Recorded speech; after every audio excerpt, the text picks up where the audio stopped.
இந்த லெசனில் நம்ம என்ன பார்க்க போகிறோம் அப்படின்னா பாஸ்ட் டென்ஸில் வந்து சப்ஜெக்ட்டுக்கு அப்புறம் நே வந்து சேர்ப்பாங்க.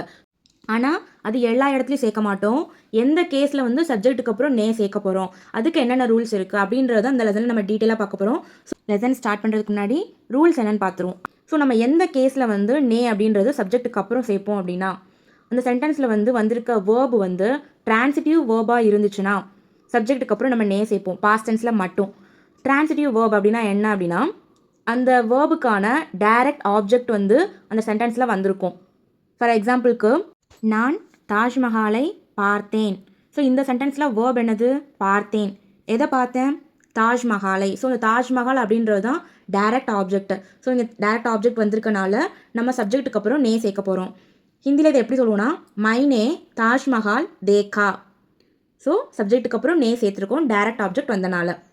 இன்னுமே சிம்பிளான ஒரு டிப் சொல்கிறேன், இது உங்களுக்கு ரொம்பவே யூஸ்ஃபுல்லாகவும் இருக்கும் அண்ட் ஈஸியாகவும் இருக்கும். இப்போது கொடுத்துருக்க சென்டென்ஸில் இருக்கிற வேர்பை பார்த்து வாட் அப்படின்னு கொஸ்டின் ரைஸ் பண்ணி அதுக்கு ஆன்சர் கிடச்சது அப்படின்னா அது வந்து டிரான்சிட்டிவ் வேர்பு. ஸோ சப்ஜெக்ட்டுக்கு அப்புறம் நம்ம நே சேர்க்க போகிறோம். இப்போ நம்ம பார்த்த எக்ஸாம்பிளில் வேர்ப் என்னது? பார்த்தேன், தேக்கா. அது இப்போ நம்ம வாட் அப்படின்னு கொஸ்டின் ரைஸ் பண்ணுறோம், என்ன பார்த்த? அப்போது அங்கே வந்து நமக்கு தாஜ்மஹால் பார்த்தேன் அப்படின்னு நம்மளுக்கு ஒரு ஆன்சர் கிடைக்குதா? ஸோ அது வந்து டிரான்சிட்டிவ் வேர்பு. ஸோ நம்ம என்ன பண்ணுறோம்? சப்ஜெக்ட்டுக்கு அப்புறம் நே சேர்க்குறோம்.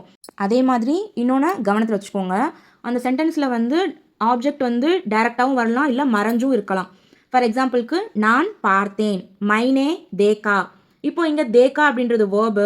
நம்ம அதை பார்த்து வாட் அப்படின்னு கொஸ்டின் ரைஸ் பண்ணுறோம்னு வச்சுக்கோங்களேன். என்ன பார்த்த அப்படின்னா நம்மளுக்கு ஆன்சர் கண்டிப்பாக கிடைக்கும். நான் எதனாலும் பார்த்துருக்கலாம். நான் வந்து ஒரு பர்சனை பார்த்துருக்கலாம், இல்லை ஒரு தாஜ்மஹாலை பார்த்துருக்கலாம், இல்லை என்னோட புக்கை நான் பார்த்துருக்கலாம். இந்த மாதிரி அதுக்கு என்ன ஆன்சர்னாலும் நம்மளுக்கு கிடைக்கலாம். ஸோ அதுவுமே வந்து டிரான்சிட்டிவ் வேர்பு தான். கண்டிப்பாக அந்த சென்டென்ஸில் ஆப்ஜெக்ட் டேரெக்டாகவே வந்திருக்கணும்னு அவசியம் இல்லை, அது மறைஞ்சு கூட இருக்கலாம். அந்த கேஸ்லேயும் நம்ம என்ன பண்ண போகிறோம்னா சப்ஜெக்ட்டுக்கு அப்புறம் நே சேர்க்க போகிறோம். இதுதான் ரூல்ஸு. இதை மைண்டில் வச்சுக்கோங்க. இதை வச்சுட்டு ஃபர்தராக நம்ம என்னென்ன சென்டென்ஸ்னு பார்த்தோம்னா உங்களுக்கு இன்னுமே கிளியராக புரியும்.